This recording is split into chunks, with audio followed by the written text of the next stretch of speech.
On to overseas disasters quickly and efficiently. These charities include the British Red Cross, CARE, Oxfam, Save the Children and World Vision. Their teams are working on the ground in Ukraine and neighbouring countries to bring vital aid to those who need it most. If you can spare it, your gift to the DEC's humanitarian appeal will go a really long way.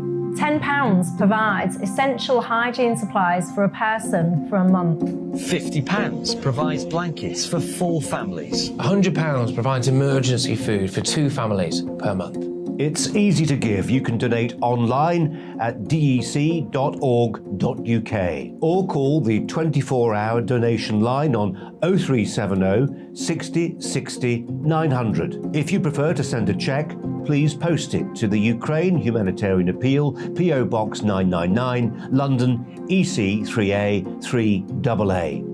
To give £10 on your mobile, simply text the word crisis to 70150. Standard network charges apply for calls and you must be 16 or over. Texts are charged at the standard network rate and your £10 donation will be added to your bill. 100% of your donation goes directly to the DEC to save lives and deliver critical support where it's needed.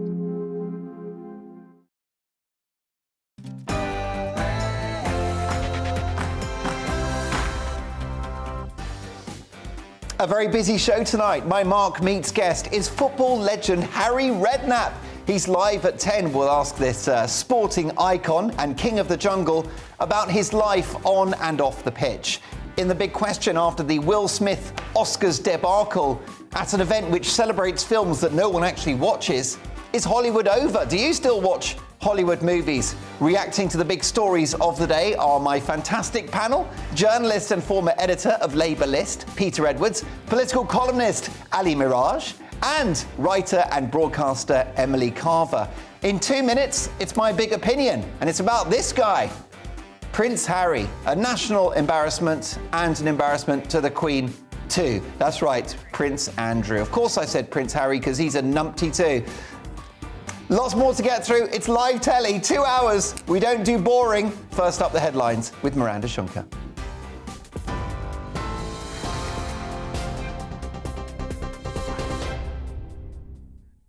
Thank you. The top stories from the GB newsroom. The Ukrainian president has accused Russian soldiers of deliberately planting landmines in the north of the country as they withdraw. The claim by Volodymyr Zelensky has not yet been independently verified. Russia's defense ministry has also not responded to the allegations. It follows an official from President Zelensky's office saying Ukrainian troops have retaken more than 30 towns or villages across the Kiev region. They are mining houses, mining equipment, even the bodies of people who were killed.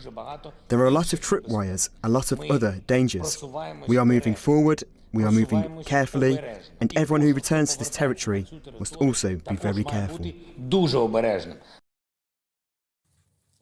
Well, meanwhile, the Red Cross is attempting to carry out another evacuation in the besieged Ukrainian city of Mariupol. It follows an agreement with Russia to open 7 humanitarian corridors for civilian evacuations. Overnight, buses of refugees arrived in Zaporizhia. Some of the passengers are reported to have stood throughout the 12-hour journey due to the huge number of people trying to escape. We'll come home, for sure, because this is home. I hope there will be a roof over our head. Everyone is trying to help each other, and now everyone is very united, really. And all this support and unity is very, very much felt here. The situation in the village is even worse than in Kiev, so we just moved from place to place and then decided that it would be safer to go abroad. David Warburton, the MP for Somerton and Frome, has had the Tory whip withdrawn. This is pending an investigation into allegations about his conduct. The claims about Mr Warburton are being examined by Parliament's Independent Complaints and Grievance Scheme. He's reported to deny any wrongdoing. The suspension of P&O ferries services is being partly blamed for long queues at Dover today. 3 of the operator's vessels are berthed in the port after safety inspections. Drivers have reportedly been forced to wait for hours to board ferries. The Department for Transport says efforts are being made to minimise the disruption. A further 20 people have been arrested in Essex as climate change activists continue to block oil terminals. It takes the total number of arrests to 83 after 2 days of protests. Activists from the group Just Stop Oil are said to be against any expanding UK oil and gas production. And today marks 40 years since Argentina invaded the Falkland Islands. 255 British soldiers died along with 650 Argentinians in the conflict after Margaret Thatcher ordered the territory to be recaptured. Boris Johnson has paid tribute to those who served and tweeted saying, "Our commitment to them is as steadfast as it was in 1982. Well, on TV, online and DAB Plus radio, this is GB News. Now it's back to Mark Dolan tonight.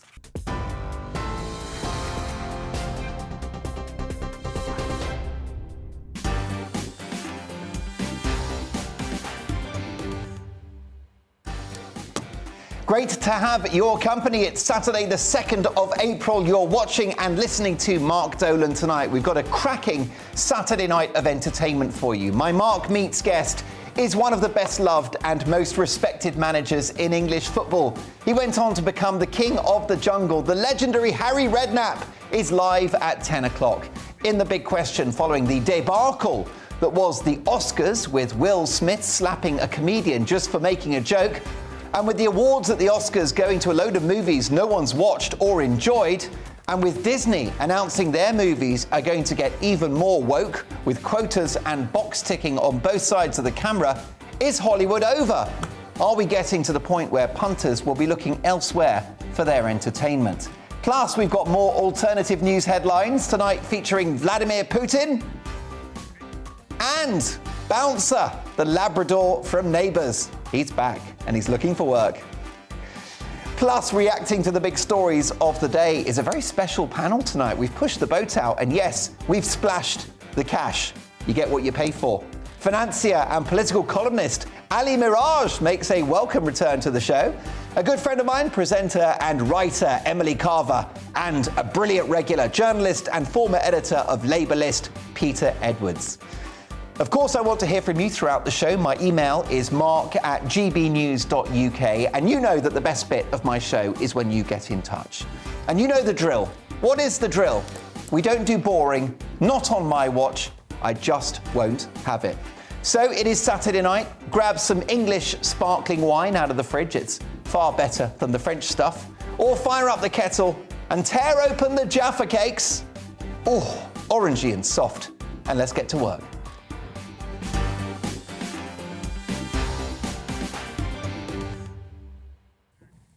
What a right royal mess. Prince Andrew has become embroiled in yet another scandal. An alleged fraudster has claimed in court that a mystery £750,000 payment to the Duke of York was a wedding gift to Princess Beatrice.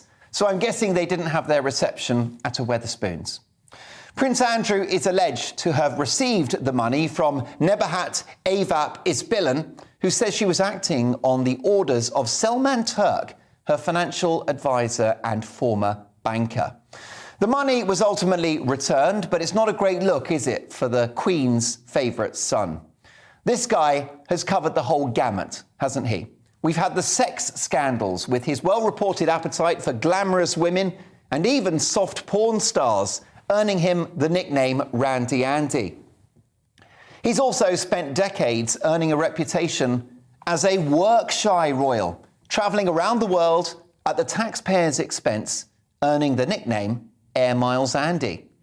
He's had a brush with the law following allegations which he strenuously denies that he had sex with the then 17-year-old Virginia Giuffre, which led to a legal settlement that set him back 12 million quid.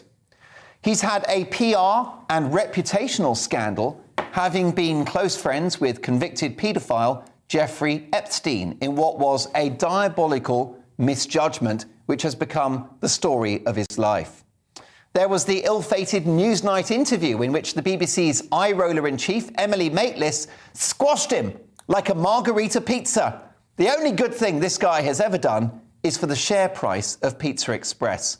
He also claimed in the interview that he couldn't sweat, but he's been sweating about his fate ever since. And all of that is before you get to his finances, which are murkier and more mind-bending than a pint of old speckled hen. Talk about a cock. Money has always been a problem for Andy. Unlike his brother Charles, who set up the hugely successful Duchy Originals food company, Prince Andrew has never knowingly made a penny of his own money. And yet, following this litany of scandals, which threatens the integrity and therefore very existence of the royal family, this right royal numpty still wants to be a prominent public member of the family. Can't this privileged fool take a hint? Every organisation that he has been involved with has dropped him as an ambassador. This guy has been stripped more often than a Playboy bunny. The royal family are a colossal asset to this country, providing soft diplomatic power globally. When elected heads of state of other countries travel the world, they are accommodated in premium hotels. When the Queen travels the world, she stays in the White House and the Élysée Palace. Any British king or queen is rivaled only by the US president as the greatest and most significant head of state in the world.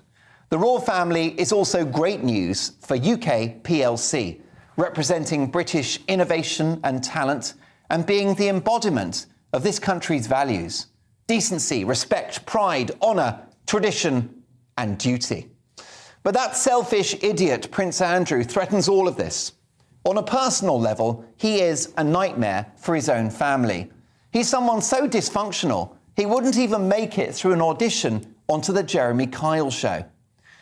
But he is also a threat to the constitution of this country by bringing our monarchy into disrepute. And following the well-publicised departure of her grandson Harry to America and the horrific attacks that he and his wife launched on a family and a country that gave them so much, following the enormous challenge of representing her country during the pandemic and losing her beloved husband of 7 decades, Prince Philip, the Queen deserves better too. She's 95 years of age. Prince Andrew is thought to be her favourite son, and her reward for that? He makes her family and the monarchy itself a laughingstock. In the end, it's time for Prince Andrew to indulge in some rare self-examination. He can't be cancelled. He can't stop being the Queen's much-loved son. But he could respectfully acknowledge his mistakes and adopt a lower profile for the foreseeable future. Instead, he wants to be front and centre, most recently escorting his mother down the aisle at Prince Philip's tribute service. My perception is that Prince Andrew is highly arrogant. He thinks he's the kingpin, the creme de la creme, the dog's bollocks. But he's more bollocks than dog. Prince Andrew is bad news for his family, bad news for the monarchy, and bad news for the country. Do you really want this numpty as one of the people representing Britain? I wouldn't want him representing all of us in a pub quiz, let alone being a global ambassador. There's only one person that can put Andrew in his place, of course, and that is his mother. She doesn't have to disown him, and she never would. But she can insist that his public role is no more, in the same way that a prime minister ejected from power should disappear from public view and a celebrity that has faced disgrace ceases to enjoy the limelight. At least until they've seen the error of their ways, shown humility, apologised and demonstrated vigorously that they have changed. But I won't hold my breath that that will happen. Ultimately, this guy doesn't belong in the Addams family, let alone the royal one.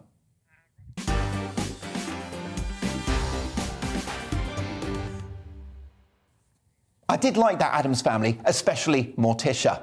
Now, reacting to the big stories of the day is my fabulous panel. Columnist and broadcaster and entrepreneur, Ali Miraj. Political commentator and presenter, Emily Carver. And former editor of Labelist, journalist and writer, Peter Edwards. Great to have all three of you with me. Emily Carver, Prince Andrew, how do you solve a problem like Andy? I have no idea. I mean, I do feel for the Queen. somewhat. I mean, he is her son, first and foremost. And, you know, there was a lot of criticism about the role that he played during Prince Philip's memorial service. But how could she ban her own son from being there? I don't know. I know that Prince William and Prince Harry probably as well do not want to see Prince Andrew at any of these services, do not want to see him at the Jubilee celebrations. But what can the Queen really do? I mean, she's 95. I do understand the criticism, though, that perhaps she's covering his back too much, that she should completely, essentially boot him out of the family altogether. But from a sort of personal, empathetic point of view, how can she do that to her son? So, well, I agree with you. As I've said in my big opinion piece there, Emily, she can't disown him. She wouldn't disown him. And I actually don't believe in cancel culture. So I'm not suggesting that we cancel Prince Andrew. But I think he himself should reflect on the scandal and trouble that he's brought to the family, and should just take a back seat. Instead, he wants to be front and centre, as he was the other day at that memorial service. He doesn't have any introspection, I don't think, or any self-awareness. I mean, to me and to everyone, I think he just appears to be a totally narcissistic man who isn't going to make any of these decisions for the benefit of his family and for the benefit of the country. I don't think he cares about anyone apart from himself. Yeah, I mean, how would you say he could pull it off? If he was going to reflect on his situation, would it be possible for him to be a discreet member of the royal family? I don't know. I mean, he's more discreet than he used to be, that's for sure. I mean, of course, he's been all over the headlines for various sinister reasons, but he's been stripped of so many titles. As you said, he's been, you know, booted out of all of these different institutions. So I guess he has forcibly taken a step back. But yes, I wish he would be a little quieter and not turn up to things. But I mean, what can the Queen do? Peter Edwards, what are your thoughts about this?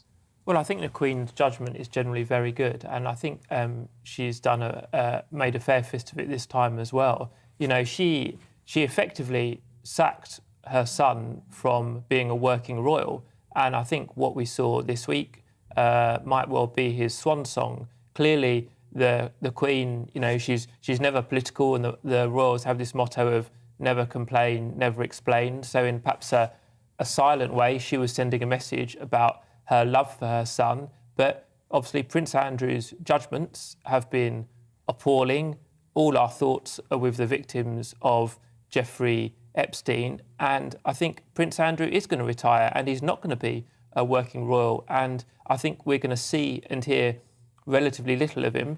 And to go back to the Queen, I think, you know, would it be reasonable to ban your own son from a memorial service to his father?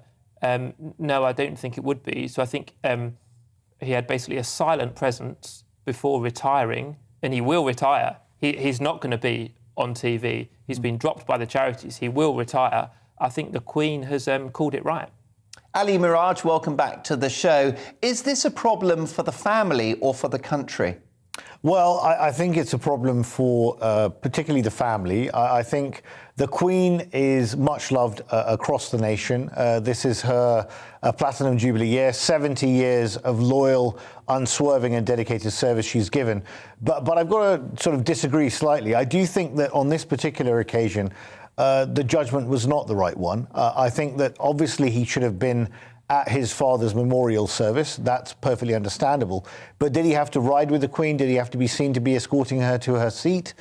Probably not. And the Queen does have impeccable judgment, but she has made a couple of errors in the past, most notably over Diana when she got the mood wrong, and then she quickly pivoted and got it right and said what needed to be said. She's very adept at doing that. And but in this particular case, if I was advising her, that would not be the advice that I would have given Her Majesty. And indeed, leading members of her own family, we understand from the reports that we're reading in the papers, were not informed about it either. And I think Prince Charles, who's going to assume the throne at some point, unfortunately, we're all going to have to face the fact that Queen can't go on forever, although that she has done her job with such aplomb for so many decades. But at some stage, Prince Charles will take over.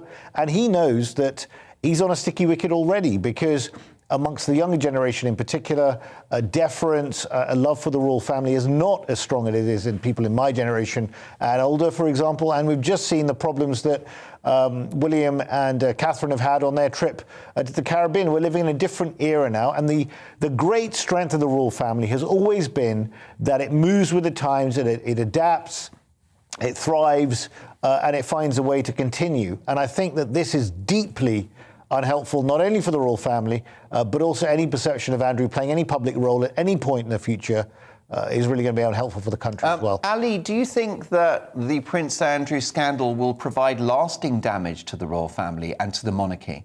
Well, I don't think it's helped. I think the Queen, you remember some years ago when she'd seen the divorce of Charles and Diana, and also the burning of the fire at Windsor Castle, said it was an annus horribilis. I can't believe that the last couple of years have been anything other than an annus horribilis for the poor Queen, who, frankly, at this stage of her life, should be winding down, handing over to the next generation, and leaving things in a position where she thinks that she can actually just put her feet up to a certain degree, although she never would. She's still going through her red boxes as assiduously as ever.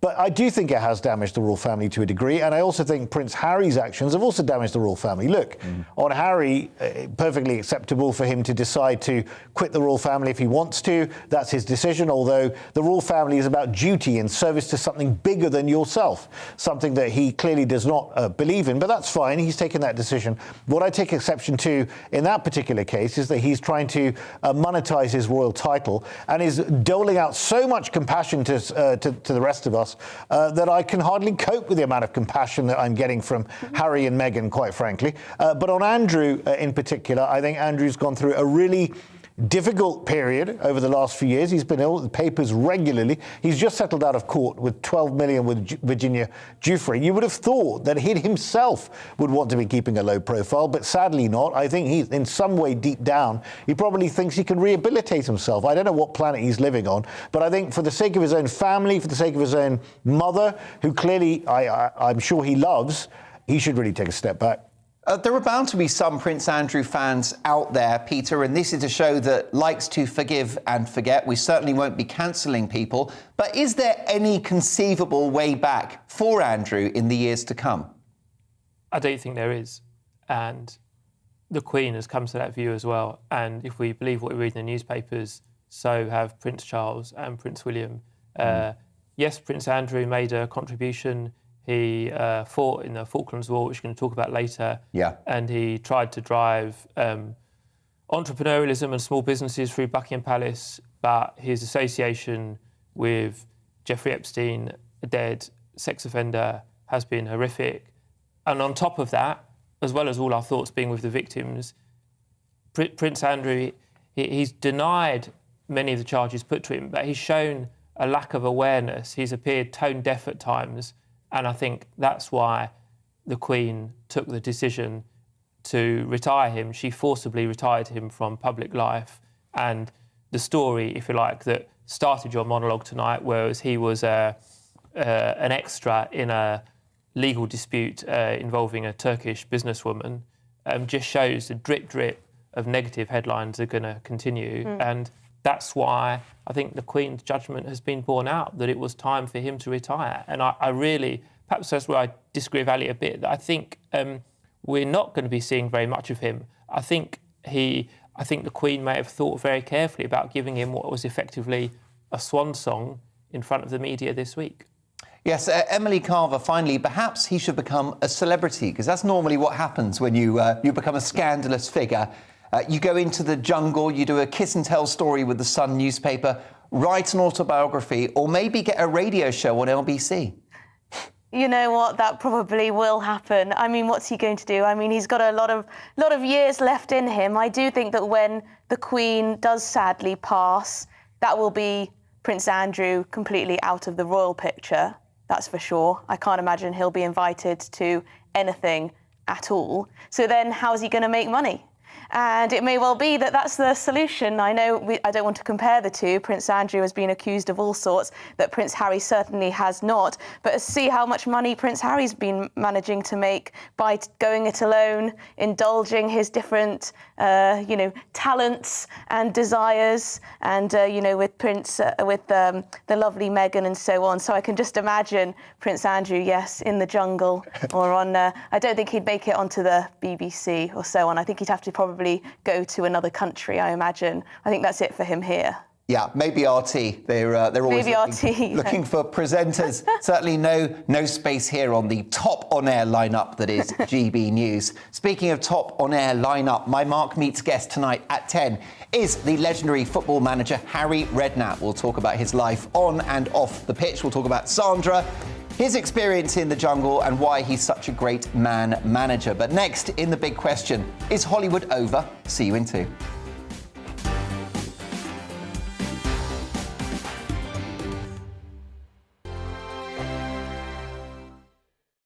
Europe is in the grip of the most devastating humanitarian crisis since World War II. The people of Ukraine are facing unimaginable suffering as their homes are destroyed and their loved ones are killed. Millions of people are being forced to flee for their lives, carrying only their children, their pets, and the clothes on their back. The pain, loss and destruction grows by the day. The people of Ukraine urgently need our help. Already a vast humanitarian operation is underway. Britain's Disasters Emergency Committee, or DEC, brings together 15 leading aid charities to respond to overseas disasters quickly and efficiently. These charities include the British Red Cross, CARE, Oxfam, Save the Children, and World Vision. Their teams are working on the ground in Ukraine and neighbouring countries to bring vital aid to those who need it most. If you can spare it, your gift to the DEC's humanitarian appeal will go a really long way. £10 provides essential hygiene supplies for a person for a month. £50 provides blankets for 4 families. £100 provides emergency food for 2 families per month. It's easy to give. You can donate online at dec.org.uk or call the 24-hour donation line on 0370 60 60 900. If you prefer to send a cheque, please post it to the Ukraine Humanitarian Appeal, PO Box 999, London, EC 3A 3AA. To give £10 on your mobile, simply text the word crisis to 70150. Standard network charges apply for calls, and you must be 16 or over. Texts are charged at the standard network rate, and your £10 donation will be added to your bill. 100% of your donation goes directly to the DEC to save lives and deliver critical support where it's needed.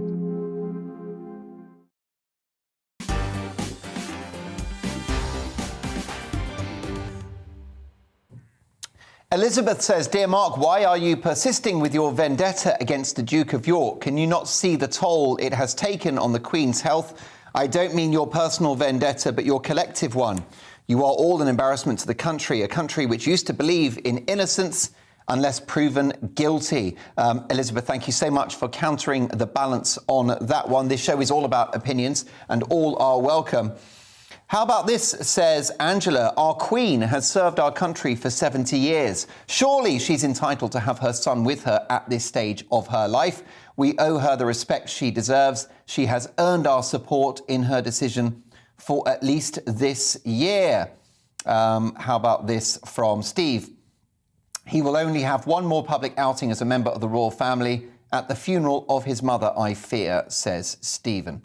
And how about this from Andrew? Mark, you must stop your misplaced sycophancy for the monarchy. It is an anachronism and belongs in times past. None of the royal family has been elected to represent this country. We need a public debate, possibly a referendum, to decide the future, if any, of the monarchy when the Queen passes. Andrew, that's a debate I'm certain we'll be having. How about this finally from Chris? Mark, awesome monologue, thought-inspiring as always. Well, not everyone agrees. Of course, some people are very pro the Queen. I mean, I'm pro the Queen, and she chose to have her son at the memorial service for Philip. And of course, I understand the reason why he was there. But did he have to be front and centre is really the debate I think we should be having. But thanks so much for all those emails. Keep them coming. Mark at gbnews.uk. Don't forget Harry Redknapp live at 10, plus more alternative news headlines. But it's time now for the big question tonight. Following the debacle over actor Will Smith slapping a comedian, Chris Rock,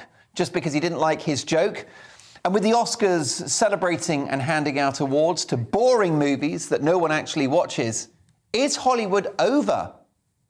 Added to that, Disney announced this week that half of all their characters should feature underrepresented groups. The plans were discussed in a company-wide Zoom call on Monday, in which Carey Burke, Disney's corporate president, said the company would become more inclusive. Miss Burke herself is the mother of one transgender child and one pansexual child.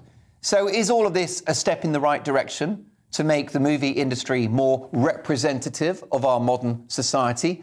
Or has extreme political correctness destroyed what was once the capital of world entertainment? Is Hollywood now eating itself? Has Hollywood lost the plot? Is Hollywood over? To debate this, I'm delighted to welcome the Queen of US showbiz, royal and political reporting, Kinsey Schofield, joining us slightly earlier tonight. Thank you, Kinsey. We also have the Texas-bred, Californian-based millennial author, columnist, political analyst, and star of the hugely popular Drew Allen Show. It's Drew Allen. And I'm also delighted to welcome live from the US, entertainment reporter Stephanie Tecci. If I could start with you, Kinsey, have Hollywood lost the plot? Well, I mean, you were just saying about Prince Andrew that, you know, he can't be canceled. The royal family can't be canceled. There are certain entities that can't be canceled. Bill Clinton, Donald Trump, you know, Joe Rogan, and so many. And I think in this case, Hollywood can't be canceled. They've got friends in high places. I wasn't allowed to leave my house unless it was just a brisk walk down the street during the pandemic. But my governor was working with the Hollywood elite so that they could continue to work. You know, they all had jobs and they were pushing out content during the pandemic while we were shut in at home and a lot of us lost our jobs. So there's no way that Hollywood is over. They're going to continue to exist because they have great, you know, contacts and they take care of each other. Their rules are not our rules.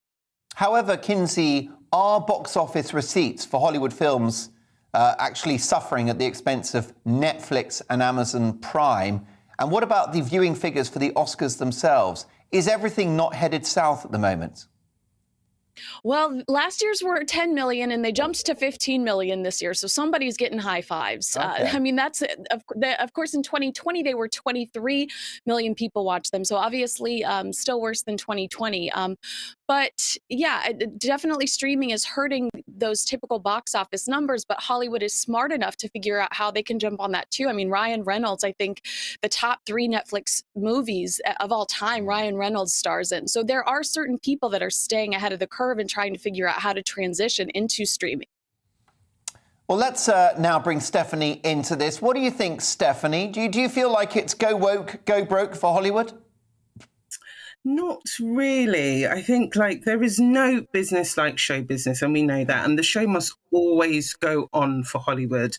And I think what we're seeing right now is that the new era of Hollywood's been ushered in. And as much as we're always complaining about, you know, wokeism and cancel culture, there is a big section of the population who will kick up a fuss without these warnings, without shows being PG friendly. So Hollywood right now, I find, is finding that right balance of, you know what, providing the entertainment. Because as much as people complain about scandals, we secretly love a bit of scandal. It's all a part of the Hollywood glamour. Yes, although with the Oscars themselves, Stephanie, don't those awards now go to movies that are very boring, very long, and that no one watches?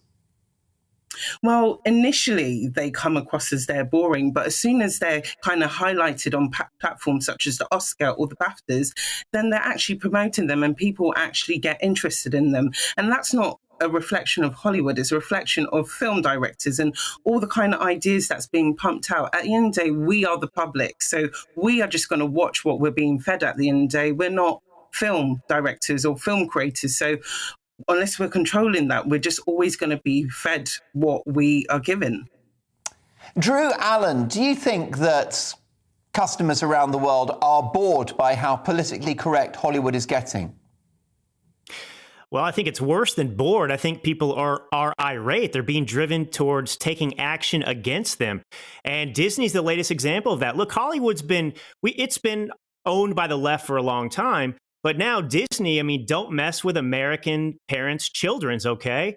And so if you look at the response by the Daily Wire, for example, they are going to pour $100 million into countering Disney to make content that speaks to what Disney's values used to be. And I see the pathway of Hollywood similar to mimicking the pathway of the Democratic Party in America, the left. It's a small, radical, fringe minority group of individuals who are out of touch completely with what the American people want. And what Hollywood is doing right now, they are on the decline. Whether they are ended, they'll always exist in some form. But their eradication depends upon the response from more conservative-leaning Americans, okay? Are we going to mount an offensive? Or are we actually going to fill the void? Because there is a void now. They are not interacting. They're not speaking to the values of Americans. So obviously, they'll continue to have a monopoly if we don't fill it with content that actually speaks to the American people, just like Americans are looking for politicians who will speak proudly and boldly and represent their values. So whether that happens is dependent upon what happens next. Well, yes, and Drew Allen, I wonder whether an example of how politically correct Hollywood is getting is the very small number of successful comedy films coming out of California these days. Well, comedy was kind of the first film group subcategory there to be annihilated and destroyed. Comedy cannot survive under the pressures of cancel culture or political correctness. And so that was the first to go. I mean, now we saw the physical abuse of somebody making a joke, whether you think it's appropriate or not, somebody getting physically slapped by Will Smith at the Oscars for making a joke.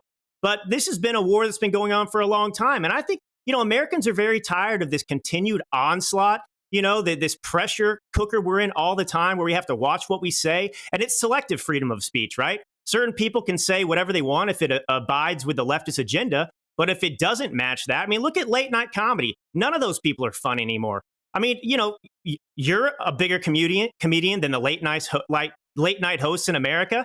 I'd much rather watch you every night, and I will, over, Stephen Colbert or somebody like that. They have no sense of humor. The left does not have a sense of humor. They're just offended and want to offend and create, hell on earth for everybody all the time. Well, Drew, that's very kind, and those are high praise words coming from your good self. Your show, The Drew Allen Show, is fantastic entertainment, as well as being pretty compelling too. Stephanie, do you think the slap at the Oscars, of course it was Will Smith, the actor who slapped the comedian Chris Rock for a joke about Will Smith's wife, was this invaluable PR, or was it a scandal for the Oscars? I think it was definitely a scandal for the Oscars, and maybe a much needed scandal indeed, because what's happened with Hollywood over the past few years, this clean image it's been selling us for decades, it's finally been shed. From Me Too to this, we're actually seeing what the real Hollywood is. It's like no more everything's clean, shiny. And to be honest, I think it's time audiences do see what is behind all this shiny image that we're being presented. Obviously, for Will Smith, he's had more deeper issues than what's happened to the Oscars, what happened on the night of the Oscars. That was just a combination of things that's just led up to that moment for him. And unfortunately, he just snapped on that day, on that night. Of course. I mean, we're still reeling, aren't we, from that drama at the Oscars. What was your take on it, Kinsey? Is it great PR or a disaster for the Oscars? I thought it was great PR for the Oscars because if I'm being honest with you, I was barely invested in that award show. And the only reason I was paying attention to it was for Eamon and Isabel, because I recapped it for them. But once slap happened, I was all in, and I was like, what's going to happen next? Is he actually going to win the award? Are they going to let him accept the award? Are they going to let him talk? And then he kept talking. So I was all in after the slap. And I think they're embarrassed because I think that people are calling them out for handling it inappropriately. But PR wise, we're all going to watch the Oscars next year to see if Will Smith's there. So it's probably, good for them. Drew Allen, is there a problem with Disney saying that 50% of their characters will come from underrepresented groups? Don't we want the movies and TV shows that we watch to represent our modern and diverse society? What's not to like? Well, they have overrepresentation. That's what, of course, they're seeking. It's a very small minority of the population that identifies with the LGBTQIA plus whatever community. And so they're not looking to represent it. They're looking to overrepresent it. But the bigger problem is this, Mark. It's not that they just want it represented. Their target audience is young children. This is the problem. I don't want young children sexualized at a young age. I don't want them to come and watch and partake in and view something where the agenda is behind it to indoctrinate young children with certain ideas and everything else. This is the issue. They are radically transforming Disney as they basically weaponized it as a tool of the radical left in this country especially. And that's not what we want. And again, that doesn't reflect American values, and it has no place in front of 5, 6, 7, 8, 9, 10-year-olds. I mean, what happened to Mickey Mouse? I mean, the House of Mouse has been hijacked and turned in the House of Deviants. Although, Drew Allen, we live in a democracy, America and Britain are free countries, if people don't like these shows from Disney or these movies from Disney, they can go elsewhere. I agree 100%. You know, at the end of the day, Disney has decided to cancel a certain percentage of their own audience by going down this path. And that's what I mean. It depends upon our response. It's still capitalistic. We don't have to consume these. We don't have to go to their theme parks. And from my perspective, based on what they've done in Florida and coming out and basically taking over the mafia there at Disney, taking over that company, well, okay, well, here we go. Daily Wire is mounting a 100 million offensive to counter what Disney's decided to do. So time will tell. But of course, what's important is that we mount an offensive that has talented people behind it, because conservatives have tried to get in there a little bit, but the content sucks. Let's be honest. You watch any movie that tries to push a quote unquote, right agenda, and the talent's not there. It's boring. The idea behind it's good, but that's the same thing with politicians. We need people who can articulate, communicate with these people and meet them with an A game. And I suppose, speaking of A game, Drew Allen, we can look to the success of the podcast host Joe Rogan, who is very much a libertarian. He's all about freedom of speech. Some people describe him as right-wing. He's got the biggest talk show on the planet. Well, there's nothing right-wing about Joe Rogan. What Joe Rogan's tapped into is he's actually a very, he was a Bernie Sanders guy for one, so it's crazy to make an argument that he's some kind of right-winger. But what he does is what all Americans should do, regardless of their political affiliation. Come in with an open mind and look for pragmatic solutions. Question everything, especially in this day and age where we have so much propaganda everywhere and everyone has an agenda. Joe Rogan comes in calmly, listens to people, asks questions, and isn't afraid to speak his mind. And that's what America should be about. That's what the free world should be about, because we all benefit from it. Stephanie Tecci, how do you see this playing out? Is Hollywood going to lose ground to filmmakers and TV production companies making less woke content? I don't think so. I think Hollywood is too big of an institution. And I think when it comes to creativity, it cannot be dampened. And it's not like it's one set of people creating the same amount of content. Hollywood is too big with too many producers, too many directors. So I think there's always going to be non-woke content, but also we have to understand there is an audience out there who actually wants woke content. So as much as there's a big section of the population who's against cancel culture, there's people that actually, they want the woke stuff. So they are going to have to be catered to as well. And I don't see us going back from that at all. Kinsey, how do you see this playing out? The culture wars are happening as we speak, including and perhaps especially in Hollywood. What do you think is going to happen? What will the landscape look like in 10 years' time? Well, I mean, that's a pretty tough question, Mark. I think that, Hallmark did the same thing a few years ago. They said that they were going to make an effort to have more diversity and same-sex couples in their movies. And there was pushback initially, but their ratings did not hurt. And Hallmark is fine. And there are same-sex couples and a lot, much more diversity on the channel. And I think Disney is full of it. To put 50%, it's going to be impossible. It's not a real representation of, our country or society. They're going going to, I think it's all talk, if I'm being honest with you. They were trying to, people were angry over the Don't Say Gay bill, and they were trying to get everybody to settle down. So I think that woke content will continue to be made, but I do think that they're overpromising. Okay, well, rapid fire from each of you while I've got you. You're all experts in the world of US showbiz entertainment. I'll start with you, Stephanie. Does Will Smith recover professionally from slapping Chris Rock at the Oscars? And does he lose his Oscar? Yes, he will recover because he's already into PR damage control. He's been doing that all week long. I guarantee you the big interview with Oprah will be probably coming in the next 2 months along with Chris Rock. He will not lose that Oscar because, I'm sorry, someone like Harvey Weinstein still has his Oscar. Roman Polanski still has his Oscar. And compared to those two, I think Will Smith is lesser than that. So he will keep that statue. Drew Allen, does Will Smith come back from this, and does he lose his Oscar? As long as he doesn't come out as some kind of conservative or Republican in America, he'll be just fine. He'll get a pass. He'll come back and recover just fine. So he can take that to the bank with him. He should come out actually in favor of Joe Biden right now, and it'll be swept under the rug.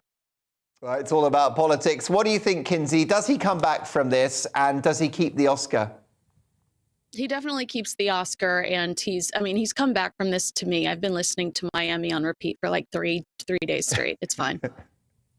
That's enough for me. Listen, what a thrill to have all three of you on the programme. Stephanie Tecci, a top entertainment reporter and expert in US showbiz, plus the star of the brilliant Drew Allen show, author, broadcaster and commentator Drew Allen, speaking to us live from the US, and the queen of US showbiz, royal, political and showbiz reporting, Kinsey Schofield. Kinsey, we'll see you in a week's time. Fascinating conversation. Do you still like Hollywood? Do you still watch their movies and TV shows? Are they too politically correct for you? Mark at gbnews.uk. Let me know what you think. At 10 o'clock, the one and only Harry Redknapp, football legend, king of the jungle, live on the programme, taking your questions.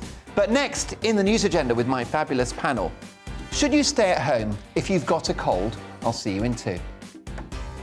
Start off your GB News Sunday with Stephen and Anne at breakfast from 6 a.m.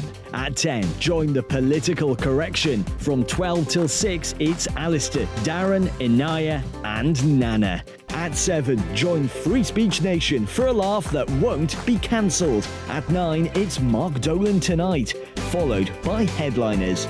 That's Sunday on GB News.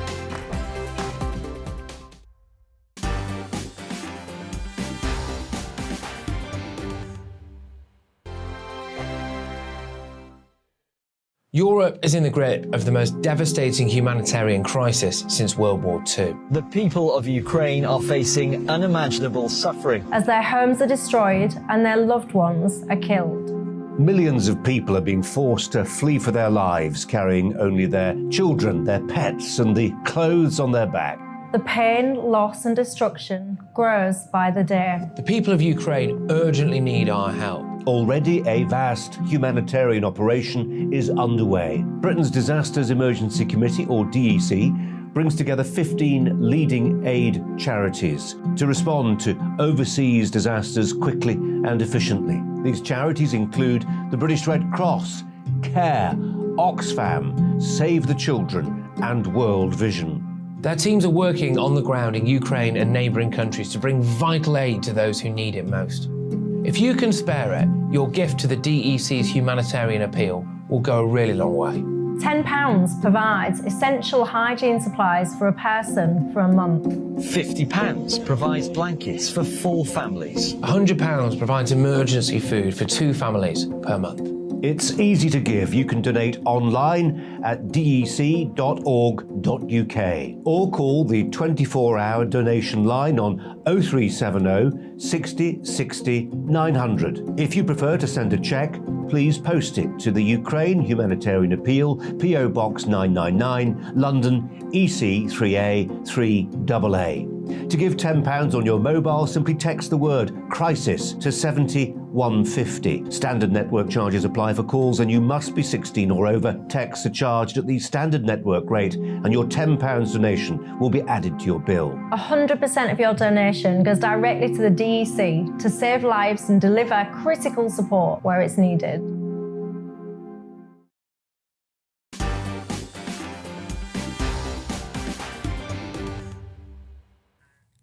You've all had enough of extreme political correctness in Hollywood. This from Alex. Dear Mark, I just think the word inclusive has become such a cringe word. Every faceless corporation has it somewhere on their website. How about this from Adrian? Dear Mark, I don't watch new films anymore. I can't stand the lectures encapsulated in them. I look for the trigger warning, and if it says that this has attitudes that may offend, then it won't offend me and I will watch it. Ian says, Dear Mark, I do not believe nor can see any evidence of any physical contact between Will Smith and Chris Rock. It was totally scripted Hollywood smoke and mirrors. No evidence of any other camera angle because that would, in my opinion, show it up for the sham that it was. Great show as always. Well, Ian, we don't fake anything here on Mark Dolan tonight. Least of all, this hairdo. How about this from Scott? Dear Mark, Hollywood has been dead for a decade. Its output is full of remakes, infantile comic book films, overblown CGI computer game films, and woke finger-wagging movies. Foreign films made in Europe or Asia are, in my opinion, far superior.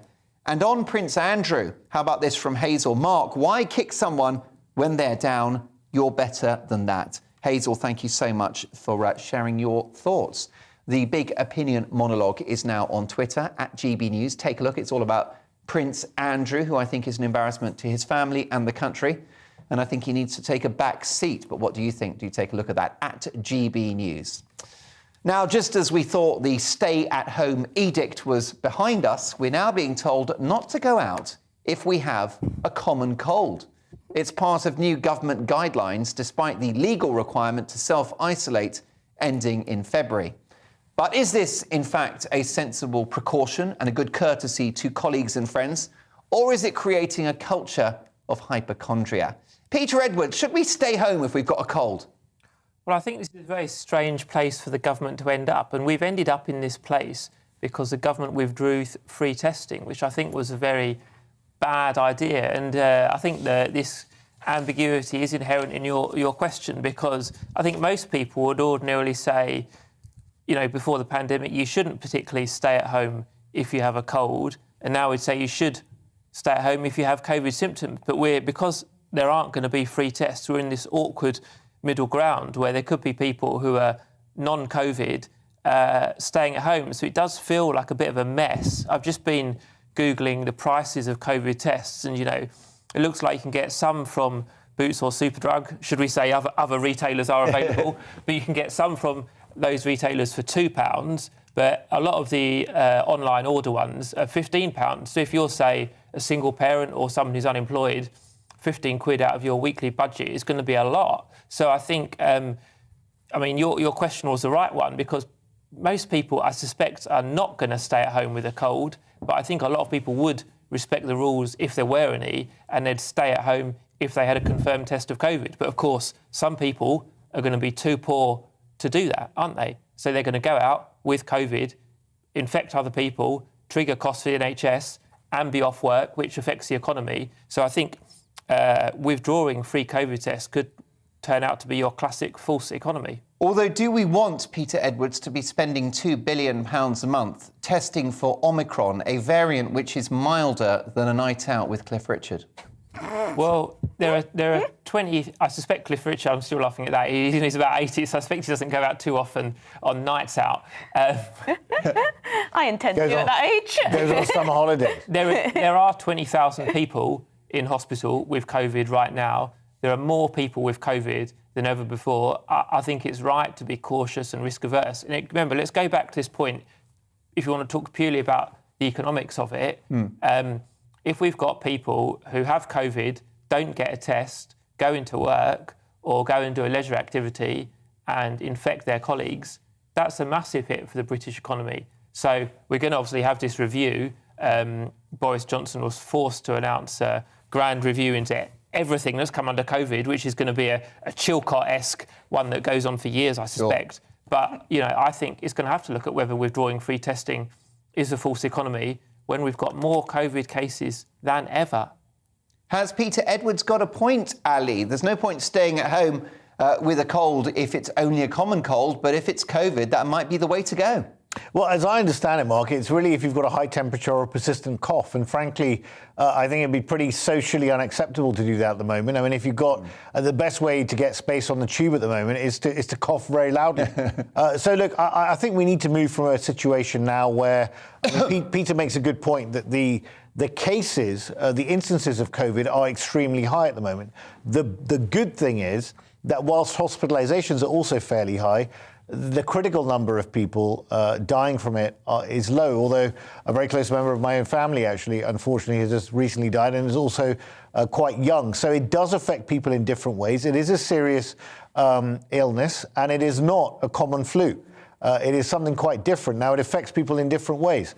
I do think we need to move from a situation now where we expect the government to do everything for us. The government borrowed 400 billion to spend on the pandemic in various ways, furlough schemes, bounce back loan schemes, testing, all sorts of things. We've got 2 trillion of public debt to contend with. The Chancellor knows that. We've got rising interest rates. We can't keep spending money on free testing for people. What I do think is that people in certain areas like care homes and NHS staff, they should have their tests paid for or subsidised. I think the rest of us are going to have to manage that ourselves. But I do think it's very sensible that if you are not feeling well, if you've got a high temperature, you should stay at home. You should have courtesy towards others to not infect them. And I think we now are moving to a situation where it is moving from pandemic to endemic. We need to learn to live with this disease. We need to get on with our lives. We need the economy to bounce back. We've got rising inflation. We've got to get growth going in the economy. We've just got to get on with it. Yes, Ali raises an interesting point, Emily Carver, about staying at home as a courtesy, possibly wearing a mask on public transport as a courtesy, even for a common cold. What's your view on that? I mean, I think we need to get back to a position. I mean, firstly, why on earth do we need the government to give us guidance on such a thing? Since when did we look to the government to tell us when to stay at home? We need to get out of this pandemic emergency mindset where we consider it normal for the government to even issue guidance on such a thing. Secondly, who can afford, not that many people can afford to just stay at home and put their lives on hold for common cold symptoms. Hopefully, people who have a very high temperature and who have a persistent cough will be able to take that time off work, will be able to stay at home. They probably would have done in normal times, regardless of the pandemic, regardless of COVID. But I mean, with the free testing, I just can't understand the argument for why on earth we would keep free testing available to all, ongoing at this point.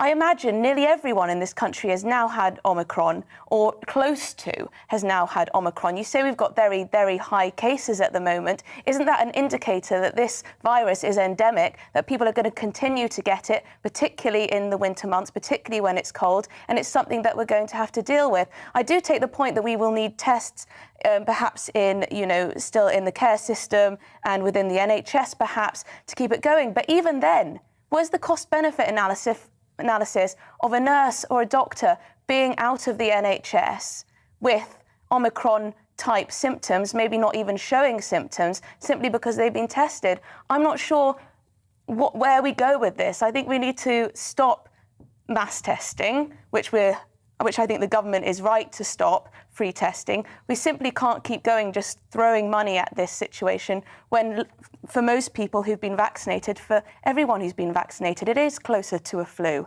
if that. I don't agree with that. Sorry, Mark. I don't agree that it is close to. A lot of people, it doesn't affect people that badly. But I can tell you, I've got a colleague of mine who's super young, fit as you like, as thin as a rake, and has really been suffering for the last few months. I've just lost a cousin who just died of COVID, who's a couple of years older than me, no underlying symptoms that we know of at the moment. That's being investigated right now, and died within a matter of days. So it does affect people in different ways. I don't think it's fair to say it's a flu. It's a lot more. It impacts people a lot more than a flu. So I think it varies. Well, indeed, as I said in last night's big opinion monologue, we have lost too many people to this virus, and do take care if you are concerned about your own symptoms. It does make sense to stay home if you're not feeling well. Lots more to come after this. Harry Redknapp in Mark Meets.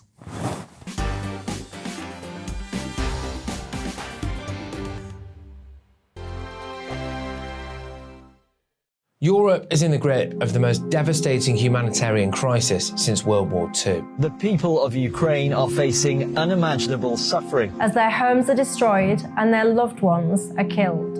Millions of people are being forced to flee for their lives, carrying only their children, their pets, and the clothes on their back. The pain, loss and destruction grows by the day. The people of Ukraine urgently need our help. Already a vast humanitarian operation is underway. Britain's Disasters Emergency Committee, or DEC, brings together 15 leading aid charities to respond to overseas disasters quickly and efficiently. These charities include the British Red Cross, CARE, Oxfam, Save the Children and World Vision. Their teams are working on the ground in Ukraine and neighbouring countries to bring vital aid to those who need it most. If you can spare it, your gift to the DEC's humanitarian appeal will go a really long way.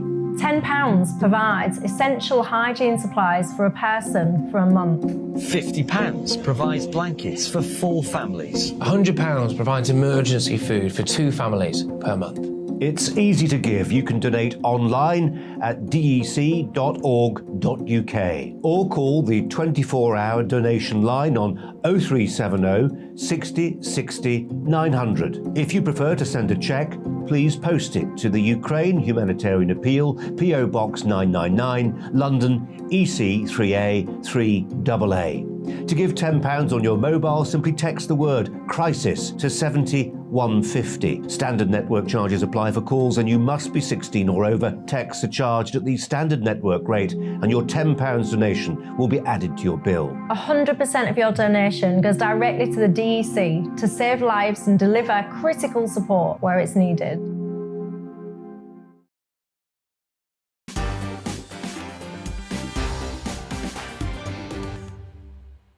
A very busy hour to come. We're going to speak to football legend Harry Redknapp, plus my alternative news headlines. So we'll be talking about lots of very famous celebrities. And also, we've got lots in the news agenda with my fantastic panel and another great British game show as well. So much to get through in the next hour. But first up, the headlines with Miranda.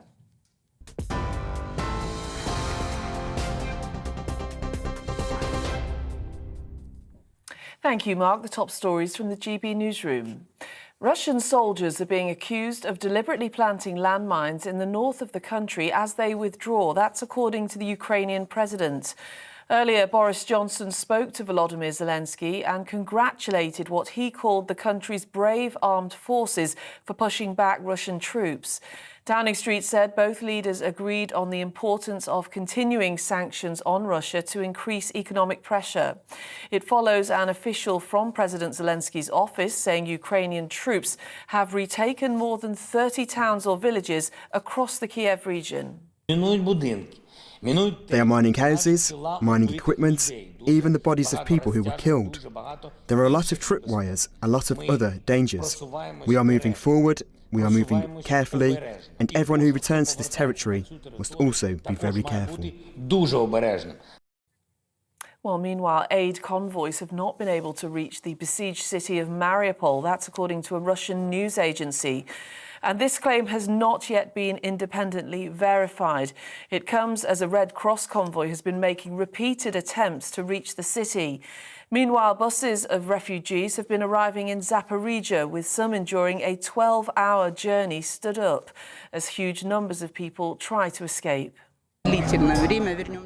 We'll come home, for sure, because this is home. I hope there will be a roof over our head. Everyone is trying to help each other, and now everyone is very united, really. And all this support and unity is very, very much felt here.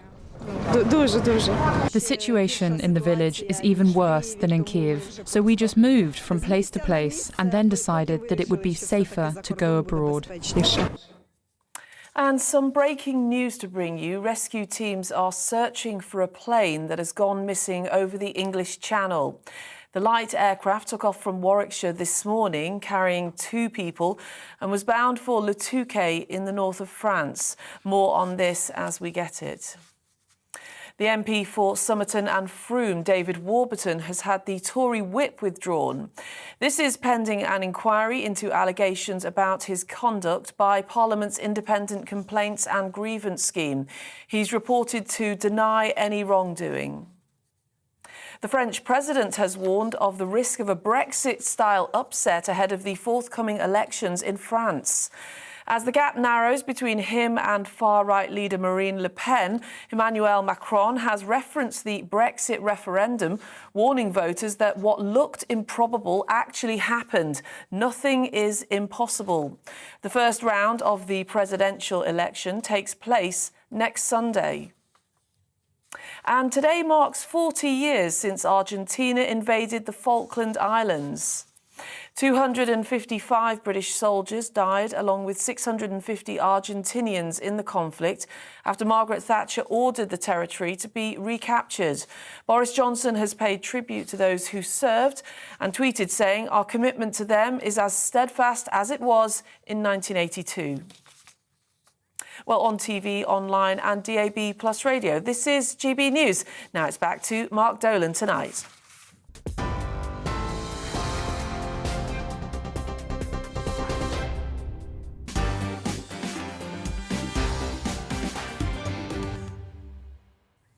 It's time now for my alternative news headlines, and we bring you the news that the French actor Gérard Depardieu has condemned his former friend Vladimir Putin for the invasion of Ukraine. I'm afraid the actor has previous on this. In the past, Depardieu has been friends with Robert Mugabe, Saddam Hussein, Kim Jong-un of North Korea. However, he's got taste. There are some people this French film icon just won't be associated with. And who could blame him? Now, we've been told here on Mark Dolan tonight not to heat homes with a barbecue. That's the latest government advice. Don't heat your homes with a barbecue, which you would think wouldn't need explaining. Other ways in which people have been told to avoid heating their homes are using fireworks indoors, coating yourself in petrol, and detonating nuclear bombs. Although if April gets any colder, I wouldn't rule anything out. Apparently, it's time to ditch selfies. Photos taken on front-facing cameras distort your face and make your nose look larger, according to a new study. Well, we thought we would test out this theory by taking photographs of me with the back of a camera and the front. So here's the back camera image. It's all right, I guess. There's no accounting for taste. And here's the front-facing image. Your starter for 10. So, there you go. That's pretty spicy stuff. We've got some more. Have we got another one, Zoe? OK, here's another back camera. That's the original. Here's the after. Oh, cheeky. And how about this one? Here's the before. That's me. There you go. Brilliant stuff. Well, we'll get more of those very shortly. Sexual health experts have said the term G-spot is misleading, as it's not one thing. That's right. It's actually a zone made up of 5 erotogenic regions. A nightmare for blokes, as that's 5 things they'll now have trouble finding. In TV news, Holby City stars are set to sue the BBC after the organisation infuriated fans by axing the long-running soap without warning. An actor who regularly played a dead patient in the show was said to be mortified. Apparently, he's spinning in his grave. Staying on the soaps, and the final episode of Neighbours will air on the same day in Australia as the UK after it was axed by Channel 5 after 37 years. Very tough news for the actors, including the show's famous Labrador dog, Bouncer, who is now looking for work. Among the projects that he's been linked to are the Hounds of the Basque. Can I have Bouncer, please? Where's Bouncer? We've got to have an image of Bouncer. There he is. Well, that's me. I look like a dog, don't I? But here are the possible movies.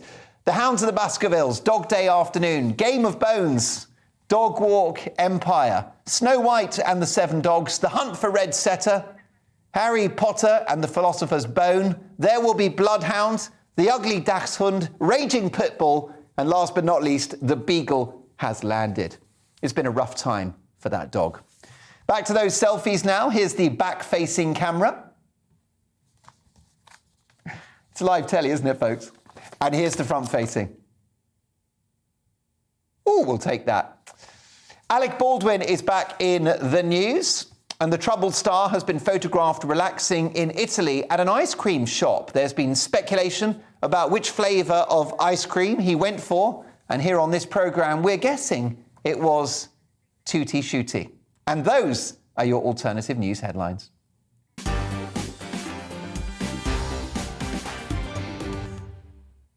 Now, we're trying to get hold of Harry Redknapp. He's busy. I think he's in his Range Rover talking to reporters about a new signing. But we'll catch up with Harry very, very shortly indeed. But it's time now for our next news agenda story. And we'll talk about how class is defined. German author and lawyer Detlef Plitz, who stayed with Theresa May's family in 1961, has broken it down for us. Buying clothes from M&S is seen to be a lower class thing to do, whereas purchasing their bedding is upper class. Being a dog owner does not indicate your class, but the breed you choose speaks volumes. Owning a car is not a class statement, but how often you wash it apparently is. Peter Edwards, do you drive a car? I do. And how often do you wash it? Never. Well, that makes you an aristocrat. You're a posho. I'll be drummed out of the Labour Party for that. Yeah, I mean, do you think, listen, you are a voice of the left, I think it's fair to say, Peter. Do you think we still have a class system in this country? I think we do. And I read this story earlier, and it's full of, if you like, social signifiers like where you buy your underwear or what colour your car is or how often you wash it. But actually, I think there's a serious point there, which there is still a class system, and it's born much more out of economics. I think we've seen great progress in terms of having the professions open to people of all races and all backgrounds and all sexualities. But I think there's just as much concern as ever over poverty and can you reach a senior job in any industry if you grow up in a poor area, if you go to a struggling school, you can't afford to go to university, you're forced to get a job at 16 or 18 because you need to help your family or you haven't got the qualifications. So I think there is absolutely still a class system, and without getting into a big partisan rant, I do believe that since the coalition and the real terms cuts to benefits and the decline in the standard of living, which has affected everyone pretty much by the royal family, class and particularly poverty still plays a massive part in your life chances. Mm-hmm. Yeah, I mean, what do you think, Emily? Do you think that we still judge each other on class grounds? If you go out for a drink with someone, do you think of them as being working, middle or upper class? Gosh, no, I think you'd probably go for personality first, but I imagine you would sort of make assumptions based on what people wear, how they act, their accent, what they choose on the menu, where they choose to go, how they dress. What car they turn up in. I mean, you can make assumptions about people from everything. I mean, this article is hysterical in the Daily Mail today. So this chap, Detlef Piltz, stayed with Theresa May's family when Theresa May was 5 years old, and this was his first glimpse of England and what made him love it. But he was staying in the Cotswolds, in an idyllic village there. So I imagine he had a skewed view of the entirety of England. I mean, the Cotswolds is the most beautiful area if you've ever been there. But yes, it's very funny. Apparently the way that you eat your peas is an indicator. I was always taught that you shouldn't hold your knife like a pen, Apparently that's very chavvy, or I don't know, lower class apparently, to do that. That was one thing I was taught, but some of them are just absurd. I mean, they told you about your dog breed, whether you have an upper class or a lower class dog breed, but they didn't have cockapoo, so I don't know where I stand on that. Yeah, didn't your mate, Margaret Thatcher, get rid of the class system, Emily? Did my mate Thatcher? Well, I think there's been a lot of social mobility through grammar schools in particular. I mean, not to make this personal, but both my parents went to grammar school from very humble beginnings, and they made it up to very good universities and did well for themselves in many ways, had a great education, and it was through that system that they got to the top. Obviously, that wasn't a universal experience by virtue of the fact that the schooling system is not fair across the board. But grammar schools did really allow people to get a leg up, which they wouldn't have had otherwise. So I think that was a success story in many ways. Can I come back briefly on Emily's point? Because, you know, I attended a grammar school, and I think there's nothing wrong with grammar schools, but the goal of the left has always been to raise up standards or everywhere. just to equal them and make them lower across the board. It's not to level people down, it's to raise them up. So why is there so much emphasis on getting rid of private schools, which would just lead to having more Emily, people... I'd interrupt you, and there is no Labour policy to abolish private schools. All the Labour government did was make tiny inroads on the tax breaks of independent schools. There is no Labour policy. Not under Keir Starmer's Labour Party, but when Jeremy Corbyn was the Labour leader, that was very much a priority among many of the left. Not to abolish them. After many of the left of the Labour Party were talking about this. It's never been Labour Party policy to abolish public schools. Peter, can I just say... Ali, I'll come to you in one moment. Sorry. Let Peter respond. Sorry. So it's never been Labour Party policy to abolish public schools, but briefly on the kind of last Labour government, the goal was to raise up standards, and that's why, whether you agree with it or not... That's every government's goal. Whether you agree with value for money or not, they put huge amounts of money into the NHS and into the school system, particularly early years, because they wanted to raise standards. I think grammar schools are a positive, and I went to one, but the goal should be to raise up standards across all of society rather than just 160 selective schools in England only. Of course, I agree. Completely agree. Ali, what do you think? I mean, have we got a class system? Would you call yourself posh? Well, I wouldn't say I'm posh, no, but I had a very privileged upbringing, and I also went to a very decent school. And just on the schooling point, just to Peter's point, I take a lot more notice of what people on the left said if they weren't so hypocritical about their own rules for their own kids, most notably Diane Abbott, who lectured us for decades on how bad private schools were before sending her own son to one. So, look, I would never condemn a parent for wanting to do the best for their child. But just on selective education, because it's a double standard, that's why. So just on the selective education point, I do think grammar schools are very important. You look at Brampton Manor Academy in East Ham, and you look at how many, they've had more entrances to Oxbridge last year than Eton did, and they're a selective school in East Ham.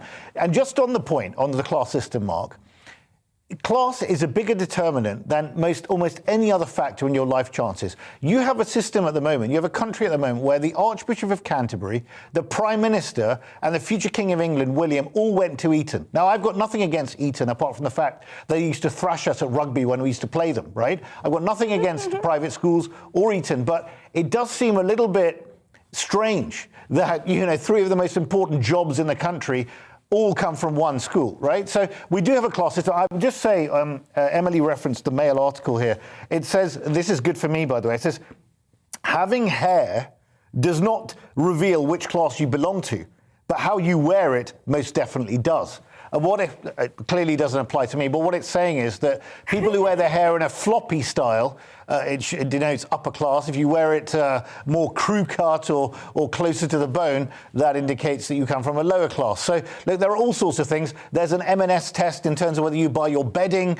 You don't have anything that could be easily denoted as an M&S product means you're upper class. You buy food, etc. But you would never buy soft furnishings with any sort of moniker, the M&S there, whereas middle class class people potentially would, and lower class people would buy their underwear and other garments from M&S because they think it's good value for money. I can see a floppy-haired presenter right in front of me.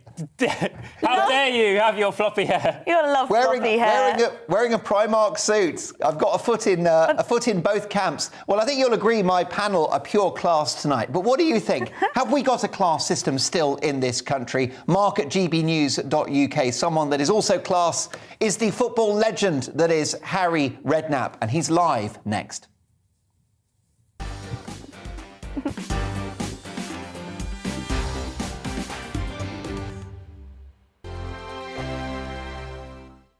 Europe is in the grip of the most devastating humanitarian crisis since World War II. The people of Ukraine are facing unimaginable suffering as their homes are destroyed and their loved ones are killed. Millions of people are being forced to flee for their lives, carrying only their children, their pets, and the clothes on their back. The pain, loss and destruction grows by the day. The people of Ukraine urgently need our help. Already a vast humanitarian operation is underway. Britain's Disasters Emergency Committee, or DEC, brings together 15 leading aid charities to respond to overseas disasters quickly and efficiently. These charities include the British Red Cross, CARE, Oxfam, Save the Children and World Vision. Their teams are working on the ground in Ukraine and neighbouring countries to bring vital aid to those who need it most. If you can spare it, your gift to the DEC's humanitarian appeal will go a really long way. £10 provides essential hygiene supplies for a person for a month. £50 provides blankets for 4 families. £100 provides emergency food for 2 families per month. It's easy to give. You can donate online at dec.org.uk or call the 24-hour donation line on 0370 60 60 900. If you prefer to send a cheque, please post it to the Ukraine Humanitarian Appeal, PO Box 999, London, EC 3A 3AA. To give £10 on your mobile, simply text the word crisis to 70150. Standard network charges apply for calls and you must be 16 or over. Texts are charged at the standard network rate and your £10 donation will be added to your bill. 100% of your donation goes directly to the DEC to save lives and deliver critical support where it's needed. GB News is the UK's home of discussion and debate from all perspectives. To stay up to date on the latest stories, make sure that you subscribe to the GB News channel on YouTube. You can watch us live 24/7 across the whole world. You can also check out exclusive content and catch up on previous episodes of your favourite shows. Every day, we ask the questions that you'd ask, so why not add your voice to the conversation in the comments section? Don't forget to subscribe. We are GB News, Britain's news channel. Hello, I'm Michelle Dewberry and you can join me every weekday 6 till 7 on Jubes and Kerr. Me and my panel will get stuck right into the day's events and I can tell you, in fact, I can warn you, expect some robust debates, some strong opinions and perspectives from both sides of the fence. It's about you at home as well. I love to read out all of your comments, or at least as many as I can. So join me, Michelle Dewberry, Monday to Friday, 6 till 7 on Jubes and Kerr.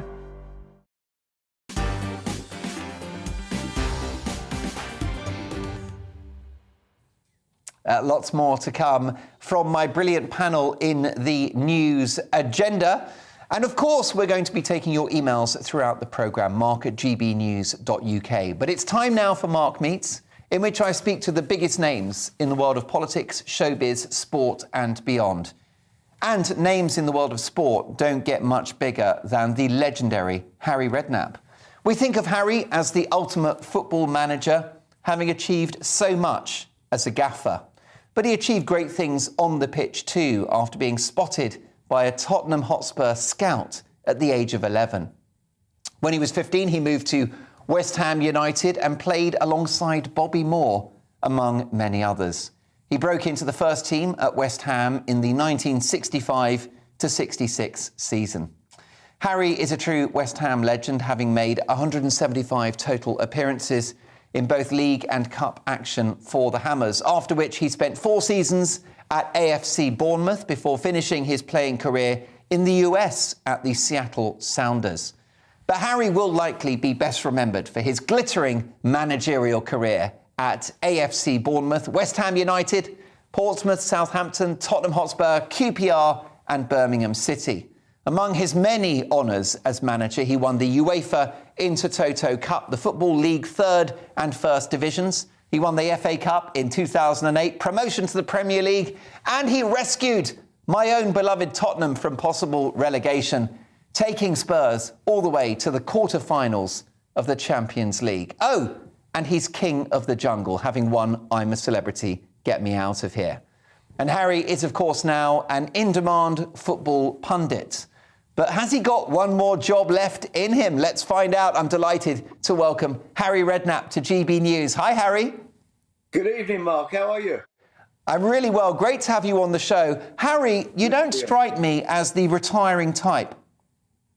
No, I'm busy as ever, Mark. In fact, I'm busier, I think. You know, I seem to be, I've been doing some shows, one-man shows. Last night I was in Wolverhampton. The night before I was in Guildford. I've been doing some shows. I think I did 46 before lockdown. And this year I think I've got, 35 shows to do. So that's great fun. I'm just doing a TV programme with Jamie and Jack Whitehall. So, yeah, I'm busy as busy can be, Mark. There's never, I've been at football today, watching Bournemouth play today, took the grandkids. That was a good day, saw Bournemouth win. Came home tonight, watching Man United play Leicester. Yeah, I'm always busy. Well, a vacancy at Tottenham is never far away, but we'll come to management shortly. Harry, can you remember the first time you kicked a football? Yeah, probably in school, 8 years of age, and they were having some trials for the school team in little school I went to in Poplar in East London, and we had a sports master, Mr. Anniver, who was a very keen sportsman, cricketer, football, and I went for trials for the team and got picked to play on the Saturday. Didn't have a pair of boots, not football boots at that time. And one of the other lads whose mum and dad run a little pub in Poplar in Chris Street, he had a spare pair of football boots. I wore them, and so I don't know if I ever gave them back to him actually, because we thought he had a lot of money because his mum and dad run a pub. But so that was my first start in playing, actually playing in a competitive game. And was there anything about your upbringing, Harry, that set you up for the success you had? My dad was football mad, Mark. My dad just loved. My dad was nuts. Everybody says, "Oh, my dad or my sons," or my dad could really play. He was a prisoner of war. Came back from the war. He should have been a player. He played non-league football. Was always, but a real good player. Number 10, had fantastic ability, and he just lived for sport. My dad, football, boxing. He'd go boxing at York Hall. If there was any, he'd watch the TV. He just was into his sport so much. Loved his cricket. Dennis Compton's in his world were his favourite cricketers. We were real. I followed in his footsteps, loving all kinds of every sport really. And did he give you playing tips? I used to go and watch him play. And as a very little boy, and I'd stand there and watch him play. And then I got into the East London schoolboys team, sort of 10 years of age.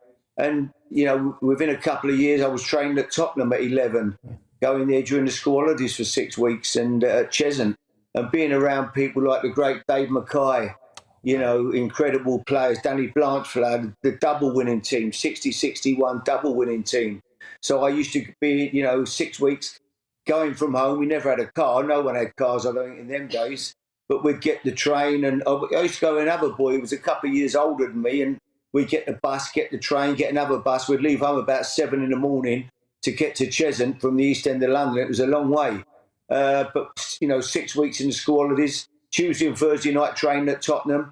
We used to have Tony Markey, who was a member of the double winning squad. He used to take the training Tuesday and Thursday night. So, yeah, it was great. I loved it. I just playing football. Was there a moment, Harry, when you realised this could be your career? Yeah, certainly at 11 years of age, I knew, that that's what I wanted to do. There was nothing else in my life, really.